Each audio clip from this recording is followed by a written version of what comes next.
Bab ke-14. Tanda-tanda kehamilan ini semakin nyata. Lambat laun janin yang ada di dalam rahimku ini pasti akan membesar dan semua ketakutan membuatku tidak fokus dalam melakukan apapun. Belum keadaan tubuhku yang tidak mau bersahabat. Terkadang terasa lelah, pusing dan mual. Entahlah, apakah ini juga tanda-tanda kehamilan? Aku pun tidak tahu. Bahkan aku sempat jatuh pingsan di sekolah. Karena aku menahan rasa tidak karuan ini dan mencoba untuk mengabaikannya. Mama bolak-balik menanyakan hal-hal yang membuatku takut. Sorot matanya melukiskan sebuah kecurigaan padaku.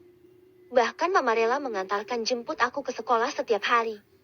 Padahal dulu sebelum Mama menikah dengan Papa Arman, aku biasa ke sekolah naik angkutan umum atau nebeng sama teman. Apa mungkin Mama mencurigai aku dengan Papa Arman? Sehingga Mama membatasi ruang antara aku dan Papa. Atau Mama mencurigai kehamilanku. Ting! Ponselku berbunyi. Pesan dari Papa masuk pada aplikasi WhatsAppku. Papa tunggu di luar. Di rumah ada Mama. Lelaki itu pasti tidak leluasa. Kini Mama hampir 24 jam selalu ada di dekatku. Aku mengabaikan pesan tersebut. Kembali fokus pada buku yang ada di atas meja. Lagi ponsel berdering. Dari pengirim pesan yang sama. Papa Arman.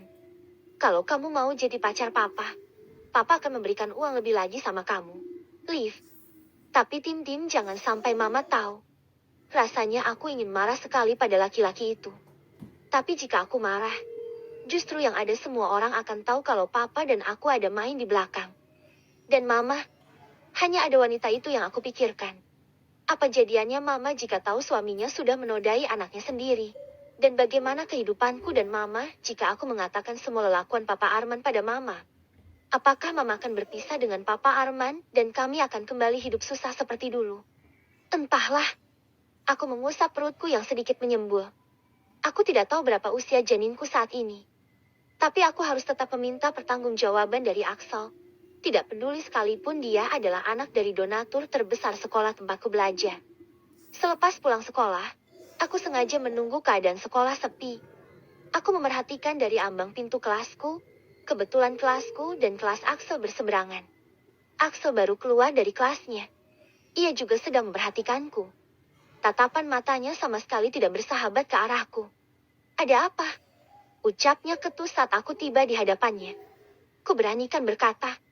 Setelah hampir beberapa detik mengumpulkan nyali. Bayangan di goa itu sulit sekali untuk aku lupakan. Seperti slide yang berputar otomatis setiap kali mataku melihat pemuda bejat itu. Aku ingin bicara. Ucapku terbata. Axel membuang wajah kesalnya dariku. Menyambar tanganku dan menyeretku masuk ke toilet sekolah. Kebetulan kelas Axel memang bersebelahan dengan toilet kelas. Bruk, tubuhku dihempaskan kasar pada dinding kamar mandi. Kerudung yang aku kenakan pun sedikit berantakan. Aku tidak mengeluh.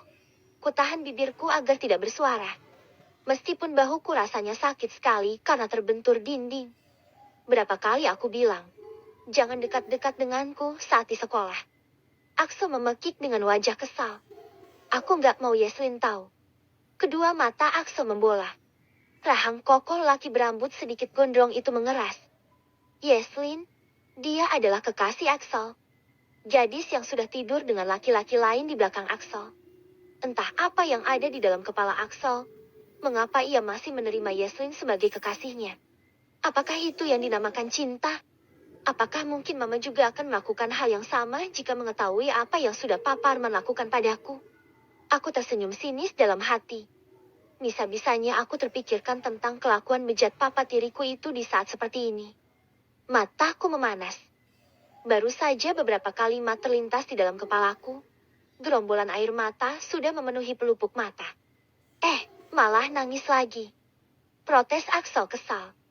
Ia terlihat gusar, sesekali memperhatikan ke arah luar pintu toilet.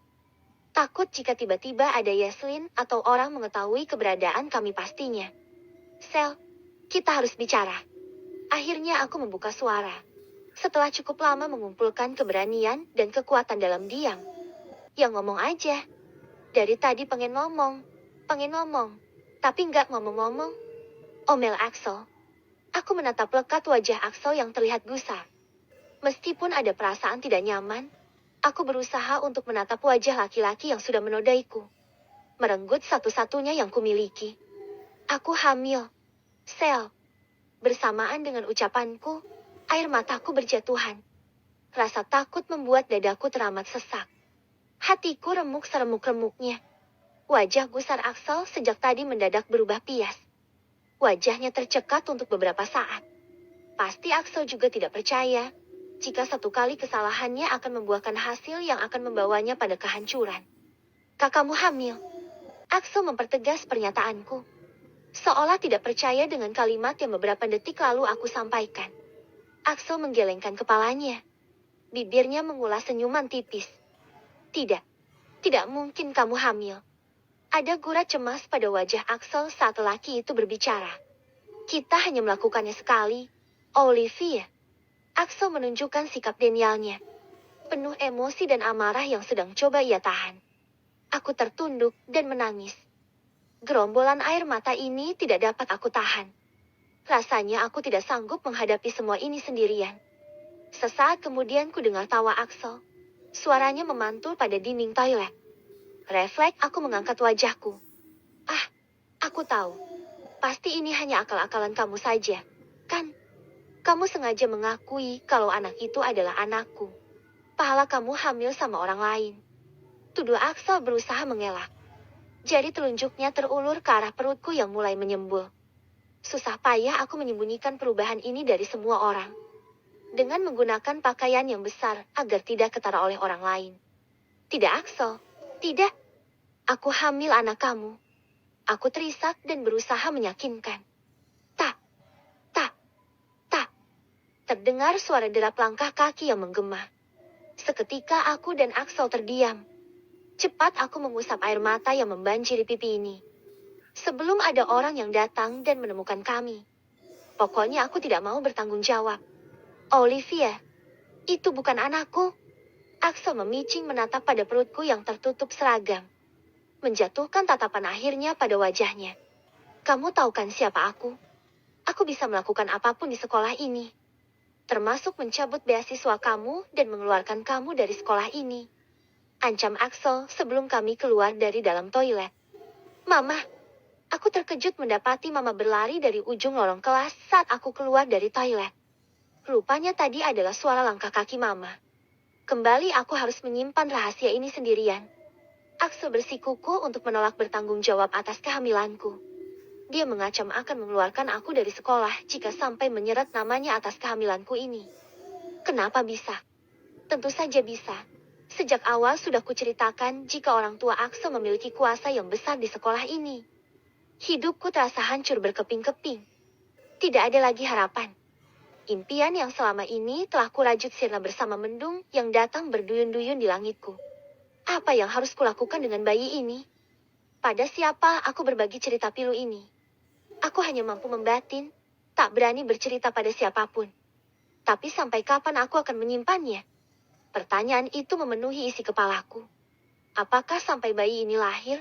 Tetapi apakah bisa aku menyembunyikan perutku yang semakin membesar hingga lahir? Sejak aku mengatakan jika aku tengah hamil anak Axel, diam-diam pemuda itu sering memperhatikanku. Hanya memperhatikan aku saja. Tidak mengatakan apapun. Menyapaku pun juga tidak. Membuatku bertanya-tanya. Apakah Axel sama takut dan bingungnya seperti halnya aku saat ini? Entahlah, aku juga tidak tahu. Pagi ini aku berdiri di depan cermin, memperhatikan perutku yang semakin membesar. Aku melonggarkan kembali seragam yang kukenakan. Dengan begitu perutku tidak terlihat menyembul. Untungnya berat badanku yang cukup berisi, membuat orang akan berpikir jika perutku yang menyembul disebabkan oleh berat badanku. Pokoknya hari ini aku harus minta pertanggungjawaban dari Axel. Karena anak ini adalah darah dagingnya. Monologku dalam hati setelah sekian lama berpikir. Kuambil tas dan menautkannya di atas punggung. Berjalan menuju dapur menemui Mama. Ya, Mama baru pulang dari kampung kemarin. Bertepatan saat aku dan Papa pulang dari rumah sakit. Laki-laki itu hampir saja menggagahiku lagi. Untungnya aku bisa melawannya. Kupukul saja kepalanya dengan pas bunga dari beling yang ada di kamar, yang membuatnya harus dilarikan ke klinik. Biar dia tahu rasa dan tidak macam-macam lagi padaku. Soal luka di pergelangan tanganku itu, kudapat saat aku berlari dari beberapa siswi yang mendapatiku sedang ganti baju di toilet, selepas jam olahraga. Salah satu dari mereka melihat perubahan perutku yang mengembang. Aku takut mereka curiga, dan aku pun segera pergi dari toilet. Karena tidak hati-hati tanganku terkena kawat, yang membuat goresan panjang pada pergelangan tanganku. Luka yang menjadi alasanku untuk menutupi alasan kepala Papa Arman yang bocor karena ulahku. Aku tiba di sekolah, cukup sepi karena masih terlalu pagi. Aku langsung menuju ke kelas Axel. Aku tahu Axel termasuk siswa yang rajin berangkat pagi dan pemuda itu memang sudah berada di kelasnya. Axel melihat kehadiranku di depan pintu kelasnya. Sigap, Axel yang semula duduk pada bangku di dalam kelas keluar dengan ekspresi wajah cemas. Ia menarik tanganku menuju toilet, ruangan yang bersebelahan dengan kelasnya. Apalagi, bukankah aku sudah bilang sama kamu? Aku tidak mau tanggung jawab. Belum tentu itu anakku. Siapa tahu kamu melakukannya juga dengan orang lain. Cetus Axel memberikan penekanan pada kalimatnya. Wajahnya nampak menahan marah. Ini anak kamu, Axel. Pekiku geram. Air mata meleleh membasahi pipiku. Axel tercekat mendengar suaraku setengah membentak. Ini anak kamu, Axel. Kamu sudah memperkosa aku. Kamu membuat hidupku hancur. Kamu harus tanggung jawab. Cercaku penuh emosi. Axel menggelengkan kepalanya. Tidak, aku tidak mau. Axel mempertegas ucapannya. Ada takut, marah, tertekan yang terlukis pada wajah Axel. Aku masih sekolah. Aku punya cita-cita. Apa yang akan orang katakan jika aku berhenti sekolah hanya gara-gara kamu? Lelaki bergaya rambut belah tengah itu memundurkan beberapa langkah kakinya menjauh dariku. Kamu egois. Sel. Aku menyentak. Tidak peduli dengan berapa murid yang hendak masuk ke toilet. Harus urung karena melihat keberadaanku dan Axel. Pernahkah kamu memikirkan bagaimana aku? Sel. Aku harus menyembunyikan perutku yang semakin membesar dari mamaku dan semua orang. Aku terisak. Tapi masih bisa mengontrol suaraku. Aku juga punya cita-cita Axel. Sama seperti kamu. Tapi apa yang harus aku lakukan sekarang? Semakin lama perutku akan semakin membesar. Bagaimana jika mamaku tahu? Semua orang tahu. Kali ini aku sedikit menaikkan nada suaraku. Sesak ini sudah terlalu lama menyumpal dadaku dan aku tidak sanggup untuk menahannya lagi. Axel terlihat frustrasi. Entah apa yang ada di dalam pikiran pemuda itu.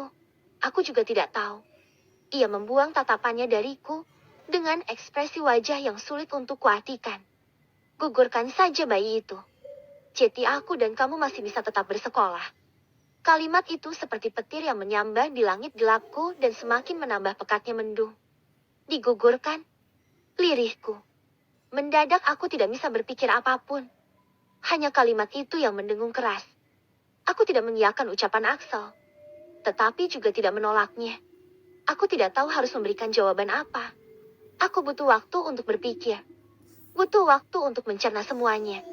Biak dan buruk, serta akibat yang bisa saja terjadi dari tindakan yang akan aku pilih. Aku sudah menemukan tempat yang bisa menggugurkan kandungan kamu. Aku tunggu besok setelah pulang sekolah. Tulis pesan dari deretan nomor kontak yang tidak kukenal. Tapi aku tahu siapa pemilik nomor kontak ini. Bersambung. Bab ke-15. Titik air mata jatuh membasahi pipiku. Aku tidak tahu apakah yang aku lakukan ini benar atau salah. Aku hanya ingin tetap melanjutkan sekolahku dan meraih cita-citaku. Aku tidak mau membuat mama sedih karena ulahku. Hampir 2 jam aku duduk di atas motor besar milik Axel. Aku tidak tahu saat ini aku berada di mana. Yang pasti jauh dari daerah tempat tinggalku. Ayo turun. Ajak Axel setelah mematikan mesin motor. Kami telah tiba di depan sebuah klinik. Itu yang aku baca pada papan nama yang tertera. Iya. Jawabku terbata. Aku sibuk memperhatikan papan nama yang tertera pada bangunan 2 lantai di depanku. Dr. Sofia. Nama pemilik klinik tersebut. Aku sudah turun dari atas motor. Memberikan helm yang beberapa saat lalu melindungi kepalaku pada Axel. Yuk. Ajak Axel setelah meletakkan helm di atas motornya. Tunggu. Aku menjegal pergelangan tangan Axel. Pemuda berhidung mancung itu menatapku. Jujur saat ini aku sangat takut sekali. Bagaimana rasanya 20 tulangku akan patah sekaligus? Bukankah proses aborsi sama dengan melahirkan? Entahlah, aku sama sekali tidak mengerti. Tapi membayangkannya saja otakku tidak sanggup. Kenapa? Axel menyadarkan aku dari lamunan. Jantungku saat ini berdegup sangat kencang sekali. Rasanya ingin keluar dari dalam dada. Aku takut. Sel. Lirihku memberanikan diri untuk mengeluh pada laki-laki asing yang hampir tidak pernah aku bicara dengannya sekalipun.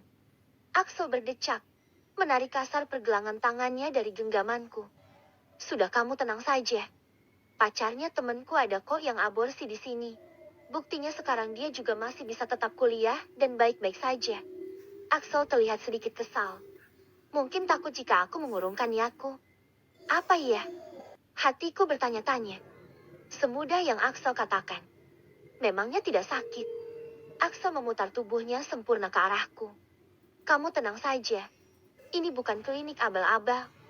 Di tempat ini aborsi dilakukan oleh ahlinya. Axel berusaha untuk meyakinkan aku. Tidak seseram seperti yang kamu bayangkan. Seolah Axel tahu apa yang ada di dalam benakku.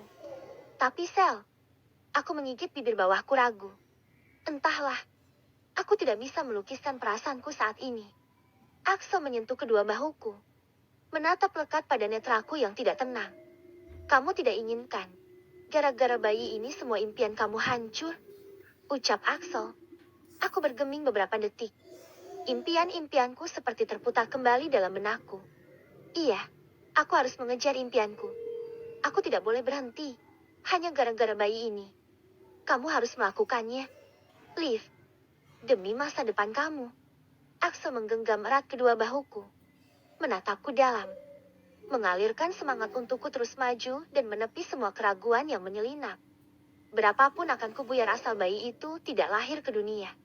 Axel menatap serius padaku. Ucapannya terdengar seperti paksaan. Bayangan laki-laki yang berdiri di hadapanku meramu. Sekuatnya ku tahan agar air mata ini tidak jatuh. Aku seperti kehilangan aksara, tidak dapat berkata apapun. Sejumput kesedihan menyelinap di dalam dadaku. Apakah aku harus membunuh calon bayi yang tidak bersalah ini? Betapa jahatnya aku jadi manusia. Namun di sisi lain, aku belum siap kehilangan asa yang selama ini sudah aku perjuangkan. Ayo Liv, kita tidak ada waktu lagi. Axel menyadarkanku. Laki-laki itu sudah berjalan beberapa langkah menjauh dariku. Jemariku cepat menyusut air mata yang membahasi sudut mata.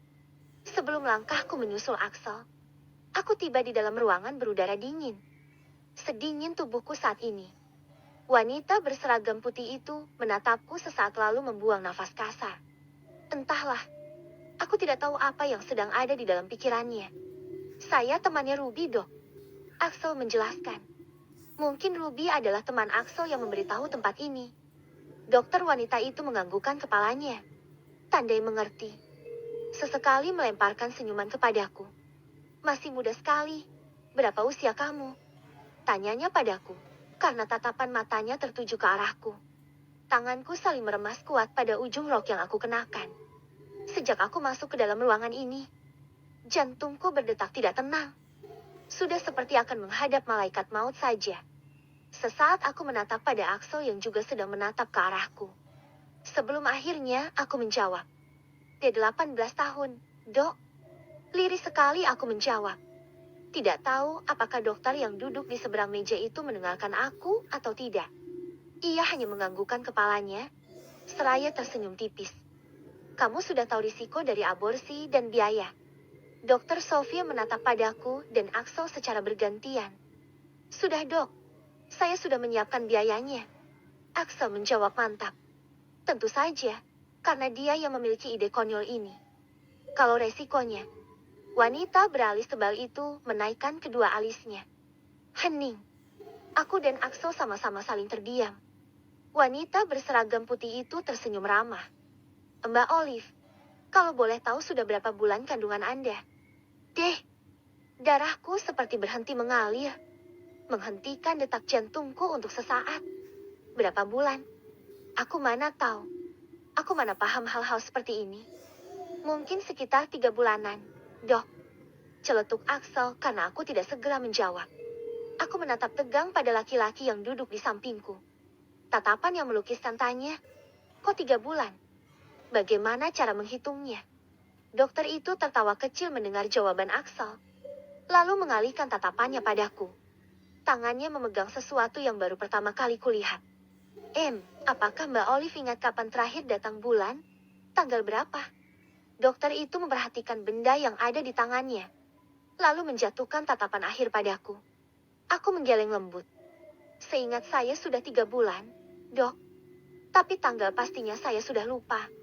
Lirihku. Perasaan ini sungguh tidak nyaman sama sekali. Wanita itu hanya tersenyum. Tidak mengatakan apapun. Lalu meletakkan benda yang ada di tangannya di atas meja.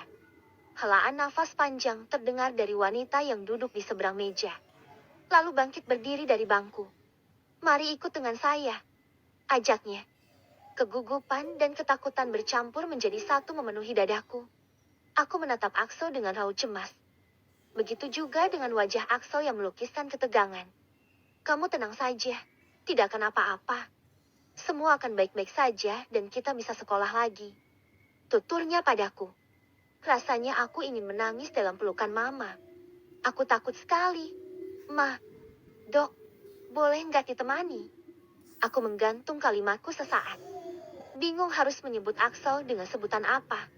Tia, aku menunjuk Axel dengan tatapanku. Wanita yang berdiri di ambang tirai ruang pemeriksaan mengalihkan tatapannya pada Axel. Masnya mau lihat. Wanita berseragam putih itu menaikkan kedua alisnya. Wajah Axel mendadak pucat. Apalagi denganku yang sebentar lagi akan berada di sana. Iya, lirih Axel terbata. Laki-laki itu tidak sesemangat beberapa saat yang lalu. Sepertinya Axel juga dilanda ketakutan sama seperti halnya denganku. Boleh kalau berani. Berani? Apa maksudnya? Memangnya proses aborsi itu mengerikan? Dalam hati aku bertanya-tanya. Walaupun kali ini tetap melangkah masuk ke dalam ruangan pemeriksaan. Aku sudah berbaring di atas ranjang. Dokter wanita itu kini sedang melakukan pemeriksaan pada janinku. Sudah cukup besar sih. Tuturnya seraya menatap pada layar monitor. Ada rasa perih di dalam hatiku saat melihat gambar pada layar monitor. Apakah itu anakku? Aku membatin dengan perasaan rasa bersalah. Bagaimanapun hampir 3 bulan, ia berada dalam tubuhku. Dokter mengusap gel pada perutku yang sudah mengembang dengan tisu. Lalu menutup seragamku lagi. Tanpa sadar, sejak tadi Axel memperhatikan perutku dengan ekspresi yang tidak bisa kulukiskan. Janin di dalam rahim, kamu sudah cukup besar. Dokter menjeda ucapannya. Ada sedikit keraguan pada wajahnya. Tapi kalian tenang saja. Saya aja mencoba mengeluarkannya dari rahim kamu. Dokter itu berjalan ke arah meja. Sepertinya sedang menyiapkan alat-alat yang akan ia butuhkan. Detak jantungku sudah seperti genderang yang mau perang. Ditabuh dengan tempo yang begitu cepat dan begitu keras. Aku terus memperhatikan alat-alat yang wanita itu ambil dari atas mejanya. Hanya saja yang aku paham cuma gunting. Sementara yang lainnya aku sama sekali tidak tahu. Klek! Aku menelan saliva. Semua alat yang ada di dalam wadah merupakan benda tajam. Semakin menambah ketakutanku. Silahkan ganti baju. Dulu ya. Dokter menyodorkan aku baju pasien berwarna biru. Dok, semua alat-alat itu akan dimasukkan lewat mana? Tanyaku cemas. Tidak peduli saat ini tangan dokter itu mengayun di udara membawa seragam ganti. Lewat jalan lahir. Dari sini.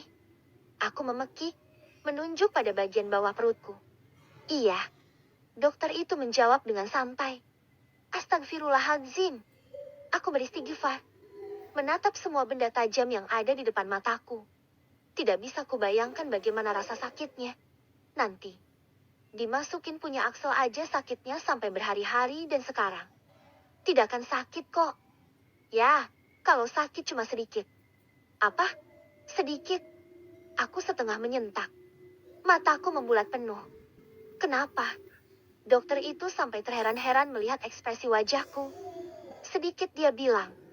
Patah 20 tulang sekaligus dia bilang sakitnya sedikit. Dadaku kebat-kempit. Tidak, tidak bisa. Ini tidak bisa. Aku tidak sanggup.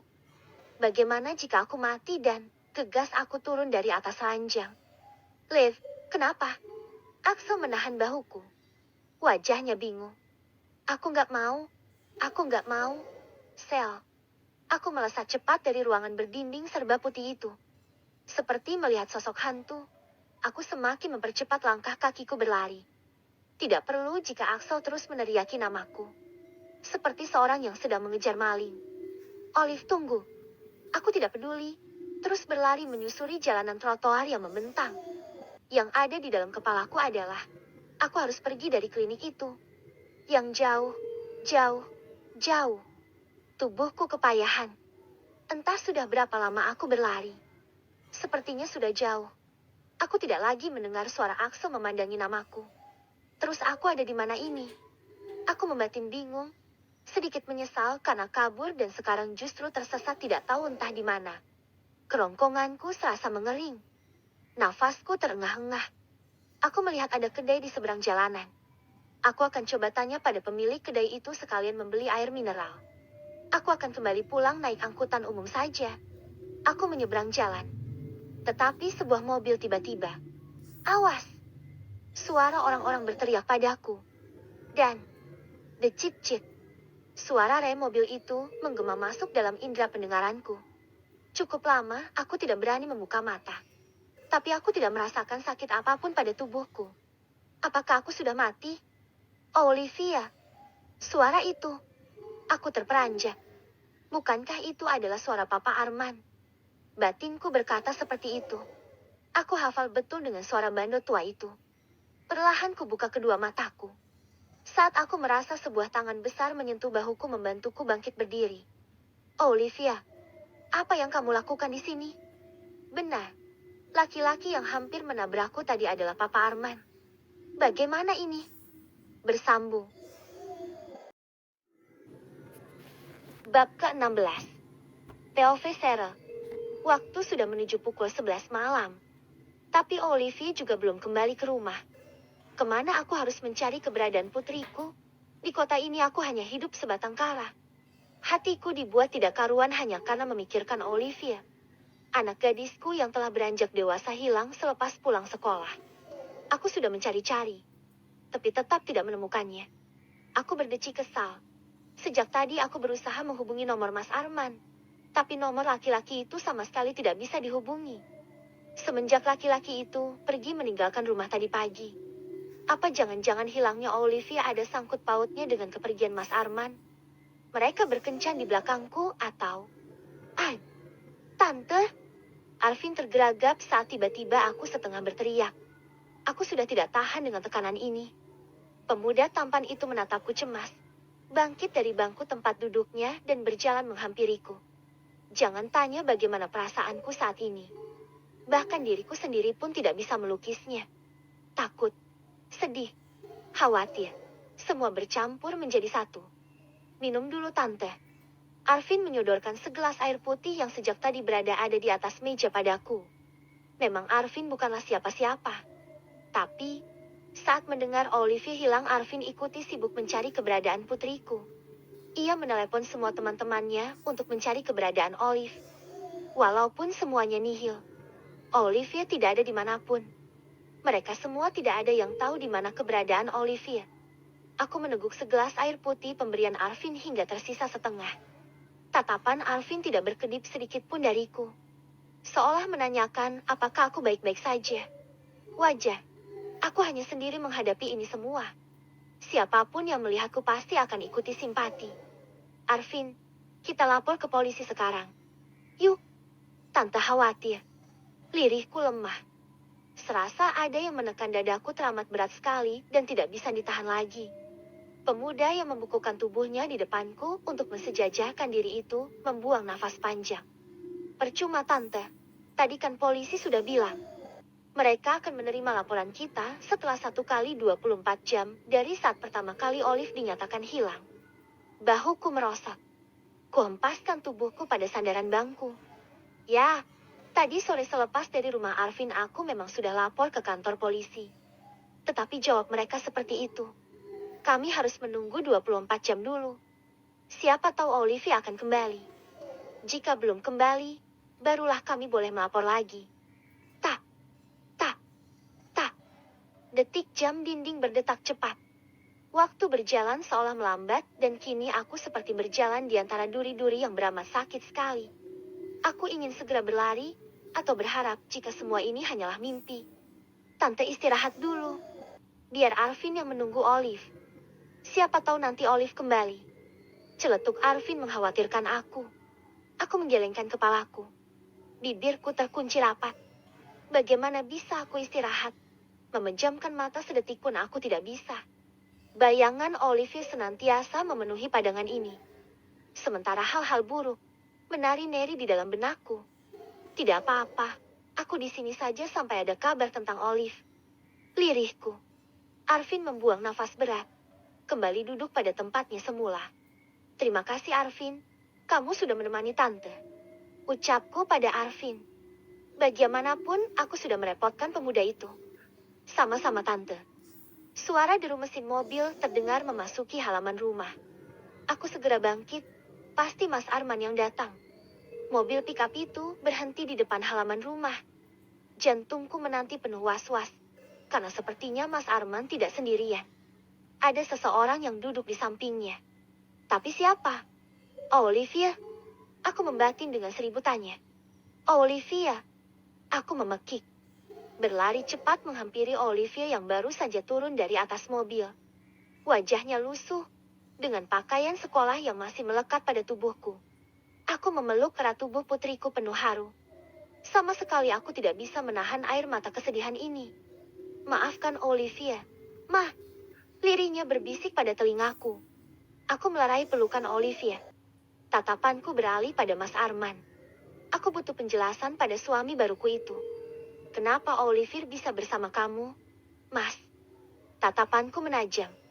Tidak peduli dengan umur pernikahanku yang baru seumur jagung dan harus terjadi keributan di antara kami. Mas Arman terlihat gugup. Ia seperti kebingungan untuk menjawab pertanyaanku.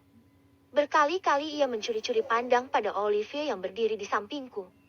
Seolah minta bantuan untuk memberikan jawaban. Jawab Mas. Sentakku. Wajah Mas Arman seketika berubah saat mendengar suara lantangku. Suara yang mungkin tidak pernah sekalipun Mas Arman dengar. Sarah, bisa kamu bicara sedikit lebih baik padaku? Lelaki itu menekan suaranya yang berdesis. Hasil dari rahang kokohnya yang mengerat kuat. Menahan amarahnya. Tidak Mas, aku tidak bisa. Aku berteriak penuh emosi. Dadaku kebat-kebit menahan amarah yang membakar sejak tadi. Bagaimana aku bisa tenang?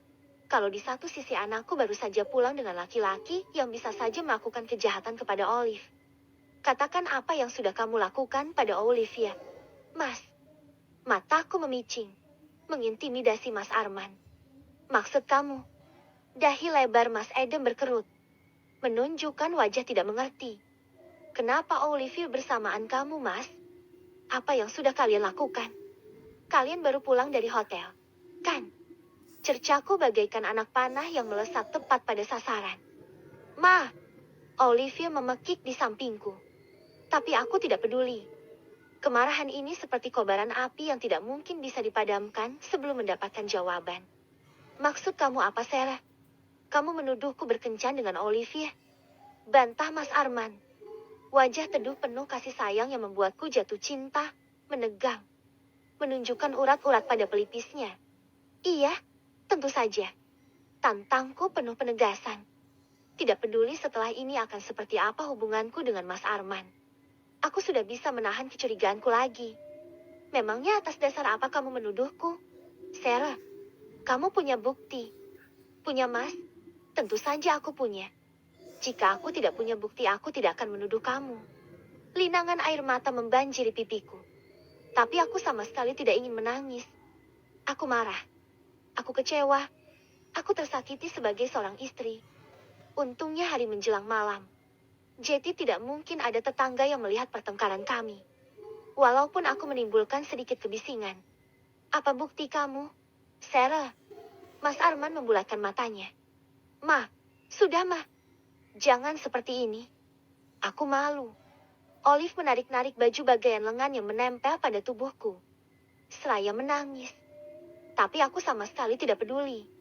Apa bukti kamu, Sarah? Mas Arman menatap serius. Wajahnya semakin memerah. Alat kontrasepsi yang aku temukan di kamar kita, Mas. Serta CCTV yang mendadak hilang. Jantungku memburu, berdetak sangat cepat sekali. Nafasku terengah-engah. Rasanya sangat sakit sekali. Bibir Mas Arman tersenyum tipis. Pikiranmu terlalu kotor, Sarah. Cetus Mas Arman setelah beberapa detik kemudian. Aku tidak seburuk yang ada di dalam otak kamu, Sarah. Mas Arman mempertegas. Ma, sudah Ma. Olive terus memohon agar pertengkaranku dan Mas Arman berhenti. Tangisannya semakin menjadi. Tetapi tidak berhasil menyentuh hatiku yang telah mengeras. Ya, kondom itu memang milikku. Karena aku belum siap untuk memiliki anak dan CCTV itu. Aku yang mengambilnya. Aku tidak suka rumahku dipasang CCTV. Mas Arman mendekatkan wajahnya di depan wajahku. Matanya mendelik seperti ingin menelanku hidup-hidup. Lelaki itu berlalu meninggalkan aku penuh kemarahan. Tanpa menjelaskan apa alasan kepulangannya bersama Olivia. Sudah, Ma. Sudah. Kami tidak melakukan apapun. Ma, Olive tidak berbohong. Putriku menangis. Mencoba menjelaskan padaku. Aku bergeming. Mengatur nafasku yang memburu. Tanganku mengusap kasar wajahku yang serasa terbakar. Arvin terlihat salah tingkah. Harusnya, pemuda itu tidak melihat pertengkaran ini. Tetapi sudahlah, semua sudah terjadi. Toh, aku lega akhirnya bisa meluapkan semuanya. Mas Arman mengatakan jika ia memang sengaja mengajak Olivia untuk pergi ke kota. Ada beberapa buku yang harus Olive beli dan hanya bisa didapat di toko buku besar. Sedangkan tempat kami hanya berada di daerah pinggiran ibu kota.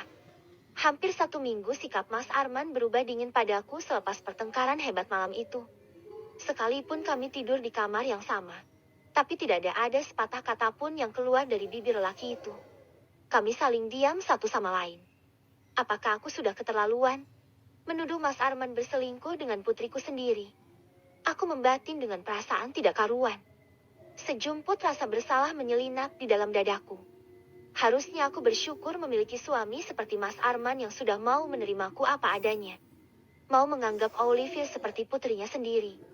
Aku memang bodoh. Rutuku kesal pada diriku sendiri. Setelah hari itu, sikap Mas Arman juga berubah dingin pada putriku. Ia tidak lagi menawarkan diri untuk mengantarkan Olive ke sekolah, dan sekarang setiap pagi Arvin yang antar jemput Olive ke sekolah. Semua itu atas permintaan Olivia. Mas Arman juga terlihat acuh pada Olivia. Tidak menunjukkan perhatian apapun. Menyapa Oliver saja. Tidak. Kami bertiga seperti terjebak dalam kasingan. Ini memang salahku. Aku membatin penuh penyesalan. Merasa sangat bersalah sekali. Semua barang belanjaanku sudah komplit. Hari ini aku ingin memasak makanan kesukaan Mas Arman. Siapa tahu dengan begitu, hubunganku dengan Mas Arman bisa kembali membaik. Ya, aku harap begitu. Aku mulai menyalakan mesin motor. Memacu kuda besiku menuju rumah. Harapan kebahagiaan menari-nari di dalam benakku. Ingin sekali aku mengatakan ribuan maaf pada Mas Arman karena sudah berprasangka buruk pada laki-laki itu. Motor tiba-tiba bergoyang-goyang saat hampir sampai rumah. Aku mengurangi kecepatan. Menepi dan memberhentikannya. Ya, kempes. Keluhku saat melihat ban belakang motorku kempes. Pantas saja bergoyang-goyang. Padahal sebentar lagi sudah sampai rumah. Keluhku. Terpaksa aku mendorong motorku ke bengkel yang terletak tidak jauh dari rumah dan pulang dengan berjalan kaki. Rencananya, setelah selesai memasak, aku akan mengambil motorku di bengkel tadi. Hening. Sepi. Mobil Mas Arman masih berada di dalam garansi. Apa Mas Arman libur ya? Tapi biasanya meskipun hari Minggu, Mas Arman tidak pernah libur. Aku membatin. Menghentikan langkah kakiku sesaat. Menatap pada pintu rumah yang tertutup. Atau mungkin belum berangkat. Lagi aku menduga. Daripada aku penasaran dan menduga yang tidak-tidak aku melangkahkan kakiku ke arah pintu rumah. Dengan kunci cadangan yang aku bawa, aku membuka pintu rumah. Tatapanku menyisir ke sekeliling. Tidak ada tanda-tanda keberadaan Mas Arman dan Olivia. Kemana mereka? Batinku bertanya-tanya. Tapi aku tetap berusaha untuk berpikir positif. Langkahku sudah melewati ruang tamu, menuju ke arah kamar Olivia. Jangan, Pak. Jangan. Olive nggak mau. Suara memohon Olive masuk dalam indera pendengaranku. Deh, ada yang bergetar di dalam dadaku. Seperti diremas kuat-kuat. Kuseret langkah kakiku semakin dekat ke arah pintu. Menajamkan indera pendengaranku. Plok, plok. Suara menjijikan itu bagaikan bara api yang menyulut dengan cepat di dalam dada ini. Mas Arman. Bersambung.